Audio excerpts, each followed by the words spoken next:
अस्सलाम वालेकुम। गल वेले दी नाल मैं तुहाडा यार, तुहाडा दोस्त, तुहाडा मित्र जुल्फकार जट ते तुसीं देख रहे हो गल वेले। अज जनाब इस टाइम मैं बैठा वां टप्याला मोड़। अच्छा, ये टप्याला मोड़ हुण तक असीं ये समझते रहे हैं कि टप्याला मोड़ ही पिंड का नाम है, लेकिन ऐसा नहीं है। इस तो थोड़ा जिहा अगे जाके पिंड है टप्याला। और इस पिंड की खास बात यह वे कि इत्थों के साडे जानी जान साडे यार भट्टी साहब भी ने। ठीक है, बहुत सारे दोस्त पूछते हैं कि जी भट्टी साहब कितों के, तो भट्टी साहब जनाब इस टप्याले दे। हुण आइए जरा टप्याले के महल्ले वकू के हिसाब के गल करिए तो इस टाइम जनाब असीं बैठे हाँ नारोवाल ते जफरवाल के विचकार। यानी अगर ए जगह देखिए तो एक चौक बनता है, चौरस्ता बनता है, चुरंगी बनती है। ठीक है, और ये वो चौक है जिथों एक पासे सड़क जी निकल के विचों दी साडा नाल ही पिंड है नुनार, 2 किलोमीटर अंदर नुनार नूं जा मिलांदी है। और वही सड़क अगे लंघदी लंघदी जा किला अहमदाबाद पसरूर रोड के नाल टच करदी है। यानी वो फिर अगे तुसीं पसरूर तो सियालकोट। अच्छा, इस तरह ही अगर अगले इस रोड की गल करिए तो ये सीधा ईसा शाह गरीब और एंड बार्डर तक चक अमरू तक समझ लो कि अगे इंडिया के यही रोड जा वड़ता है। सो इधर अगर जाइए इस पासे तो इस पासे जनाब जफरवाल। यानी ऐसी ये मखसूस जगह मैं तुहानूं इहदी खासियत ये दसां कि बिल्कुल विचकार 12-13 किलोमीटर इत्थों नारोवाल है तो 12-13 किलोमीटर ही जफरवाल है। जफरवाल तहसील है तो ज़िला नारोवाल। इस तरह ही अगर इधर नूं पसरूर वाले पासे नूं जाइए तो गिनती के 20 तो 22 किलोमीटर पसरूर बनता है, जबकि किला अहमदाबाद टोटल इत्थों 8 तो 9 किलोमीटर।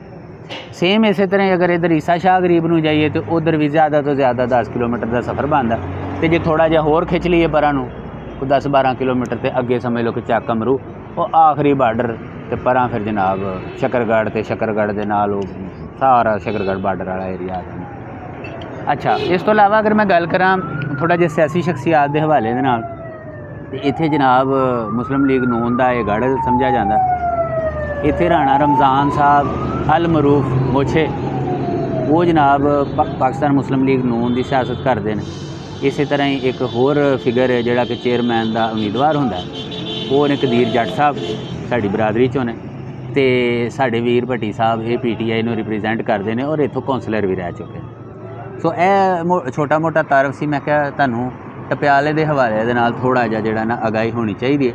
और यह मोड़ है कि अगर इत्थों तुसीं जाना है ना लाहौर जाण वास्ते भी यही रोड इस्तेमाल होंदी है। इधरों जफरवाल तो गड्डियां आणगियां जनाब, तुसीं इत्थों बह के सीधा लाहौर जा सकते हो और यह नारोवाल में जाती है। सेम इस तरह ही यह बार्डर वाले एरिया के विचों इस्लामाबाद पिंडी वास्ते मुख्तलिफ गड्डियां आंदियां ने जिहड़ियां जनाब इत्थों विचों दी हो के भी वो बरासता पसरूर ते अगे हुंदे आ सियालकोट ते सियालकोट डस्का समड़ियाल ते वो इस्लामाबाद का रुख करदी। इस तरह ही बहुत सारे टाइम ऐसे ने कि जिहड़े फैसलाबाद वास्ते जाते हैं वो भी यह विच वाला रस्ता इस्तेमाल करते हैं। बहुत सारे जिहड़े ने नारोवाल वाली साइड तो भी जाते हैं जिहड़े कि अगों मरीद के तो मरीदकियां तो शेखपुरा तो उधरों नहीं होंदे हुए फैसलाबाद वाले पासे जाते। तारीखी एतबार नाल अगर देखा जाए तो ये वो इलाके ने कि जिहड़े सिखां दे इलाके सी।